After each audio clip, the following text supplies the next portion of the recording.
Regardez le monde autour de vous. Tout va trop vite. Nous sommes submergés par le bruit, les notifications, les désirs immédiats et une course perpétuelle vers un toujours plus qui ne nous rassasie jamais. Dans ce tumulte, notre âme finit par s'essouffler. Elle s'alourdit, elle s'obscurcit. Et puis, comme une promesse tenue, une lumière apparaît à l'horizon. Le croissant de lune s'élève, annonçant le retour d'un invité de marque, le mois de Ramadan. Mais ne vous y trompez pas, le Ramadan n'est pas seulement une privation de nourriture ou une tradition culturelle. C'est une chirurgie de l'âme. C'est un reset métaphysique. C'est le moment où le corps s'efface pour que le cœur puisse enfin prendre toute la place. Aujourd'hui sur Nour et Sagesse, nous allons explorer la psychologie secrète du jeûne. Nous allons découvrir comment ces 30 jours peuvent devenir votre plus grande source de guérison, de clarté et de paix intérieure.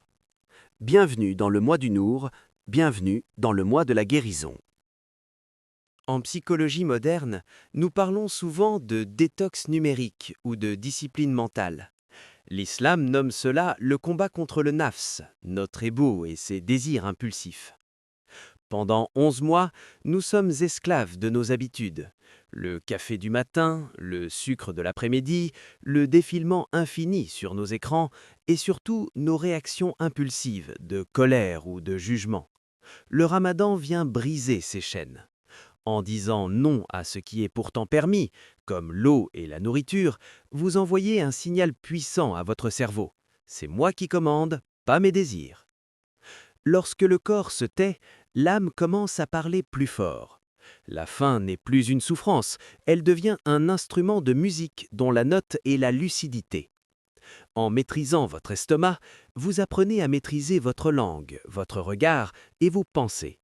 C'est ici que commence la véritable discipline, transformer la contrainte physique en une liberté spirituelle absolue. Le but ultime du jeûne mentionné dans le Coran est d'atteindre la taqwa. Souvent traduite par piété, la taqwa est en réalité une vigilance du cœur.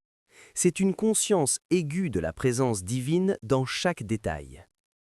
Pourquoi le cerveau semble-t-il plus clair pendant le jeûne ? Scientifiquement, le corps économise l'énergie de la digestion pour la focaliser sur les fonctions supérieures. Spirituellement, c'est comme si le brouillard de la ville matérielle se dissipait. Imaginez un voyageur dans le désert. Pour avancer plus vite et voir plus loin, il doit se délester de ses bagages inutiles. Le Ramadan fait la même chose pour votre esprit. Il nettoie la poussière accumulée sur votre miroir intérieur, votre cœur. La taqwa, c'est ce moment où vous n'avez plus besoin d'être vu par les hommes pour bien agir. Vous êtes seul avec l'unique. Cette honnêteté radicale est le remède le plus puissant contre l'hypocrisie envers soi-même et contre l'anxiété du regard d'autrui. Il existe un moment particulier dans le Ramadan, une atmosphère que l'on ne retrouve nulle part ailleurs. C'est la sakina, la sérénité descendante. On la ressent au moment de l'iftar, quand la première goutte d'eau touche les lèvres. On la ressent lors des prières de nuit, les tarawih, quand des milliers de cœurs battent au même rythme sous la mélodie du Coran. Psychologiquement, le Ramadan soigne notre solitude. Il nous reconnecte à la communauté, à la famille, au partage. On ne peut pas guérir seul. Le pardon que l'on demande à Allah nous pousse à pardonner aux autres, et en pardonnant, on libère notre propre cœur du poids de la rancœur. Le Ramadan nous rappelle que nous sommes des êtres de lumière, temporairement logés dans des corps de terre. Chaque nuit passée à méditer est une brique de plus pour construire votre forteresse de paix intérieure. Le Ramadan n'est pas une destination, c'est un entraînement. C'est une école de 30 jours pour le reste de l'année.